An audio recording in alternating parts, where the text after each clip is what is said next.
This is the Dollemore Daily, and I'm Jesse Dollemore. Last night, we got the results of the New Hampshire primary, where Donald Trump won. It was expected, not a surprise. He won by a larger margin than he even thought he was going to win by. And even on Fox News, it was pointed out the peril that is now on the horizon.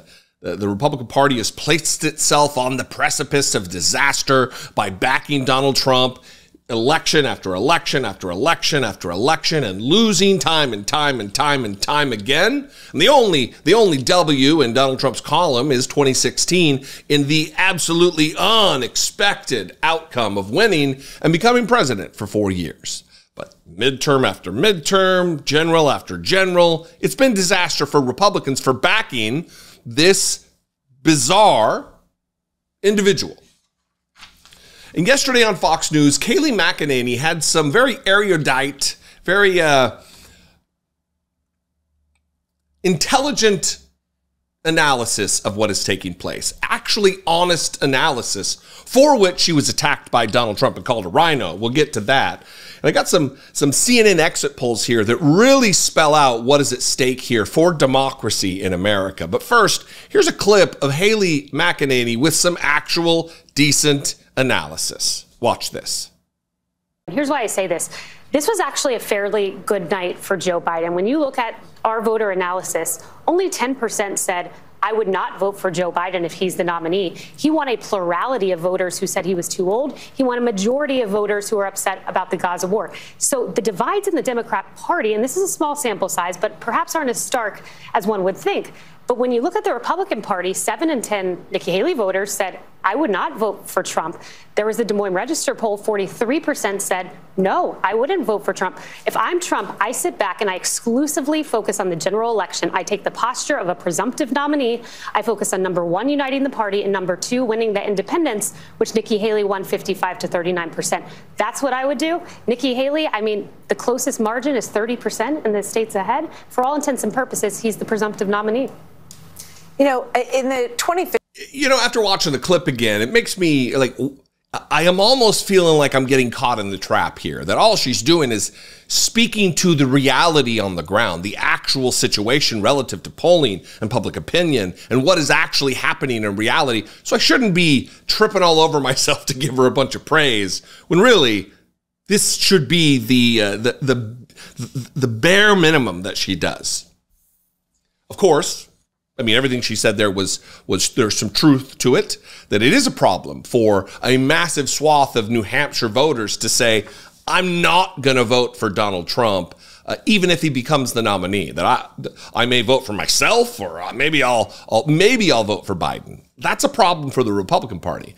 But Joe Biden was a right-end candidate for this election, and he still trounced everybody else.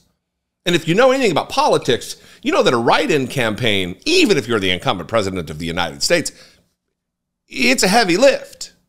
People have to remember to do it. They got to show up. They have to have the enthusiasm to go and actually write in your name. It's oftentimes a disaster for a candidate. Now, based on what she said, which wasn't really opinion, she's just stating facts about the polling and giving a little advice about what to do going forward to attack the electorate and attack this election cycle, Donald Trump attacked her. He said, I don't need, I got all kinds of stuff here on the table. I don't need any advice from rhino, Republican in name only, Kayleigh McEnany on Fox. Just had a giant victory over a bad failing candidate, Bird Brain, and she's telling me what I can do better. Save your advice for Nikki. You see, if you say something that is out of line with Donald Trump's perception of reality and his muddled, mushy brain, he attacks you. You cannot be a counselor to him. You cannot give him advice because Donald Trump needs, at his core, to be surrounded by ass-kissing, boot-licking dogs, servile mutts who are yes men. That's what Donald Trump needs. It's not a request. It's a requirement to be in service to Donald Trump. whether he's the president of the United States or a candidate for president of the United States. More damaging for Donald Trump, more damaging for the United States of America as a whole is this particular CNN exit poll. Reading this tweet from Caitlin Collins, quite the CNN exit poll. The question was, do you think Biden legitimately won in 2020? Among Trump voters, do you think Biden legitimately won? Only 17% say yes, 80% say no, Joe Biden didn't legitimately win. And among Haley voters, the number is almost exactly flipped.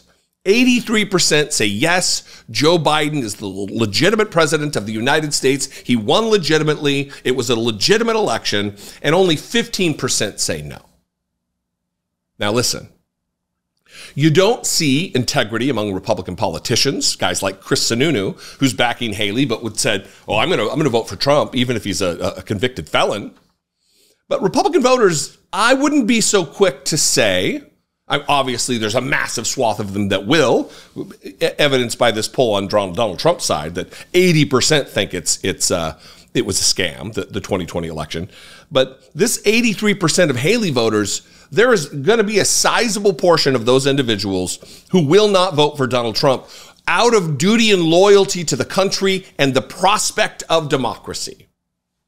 I think you can hang your hat on that. What that means, what that portends for us, our country, this next election, is that Donald Trump's going to have to do something very crazy, very off the charts nutty to feel like he has a chance at winning. It's going to be another insurrection style event or a series of them leading up to the election, because this is the only thing, this election is the only thing saving Donald Trump from being locked up in prison for his many, many, many crimes. 91 felony counts across 4 indictments. And there is very likely to be others, because there are now subsequent investigations in other states investigating the fake slate of elector slot. So there's more criminal charges that are likely to come for Donald Trump. He needs to do whatever he can do to not die in prison. What a wonderful thought that would be.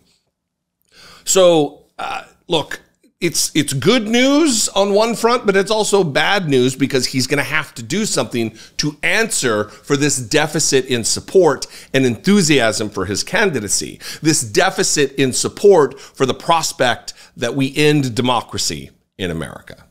What do you think? I would love to know. You can mix it up in the comments. That would be fantastic. You can also call and leave me a voicemail, 714-576-4054. Of course, you can email me, as always, daily@dollemore.com. I would absolutely love to hear from you, and I invite you into this conversation. If you want to help support my work, I would encourage you to do so. Click the join button below. Become a channel member for as little as $1.99 a month. Hit that super thanks button, or go over to patreon.com/IDoubtIt podcast. If you haven't heard, I'm on social media, and my social media handle is @Dollemore. I'd love to see you there, and I will see you next time.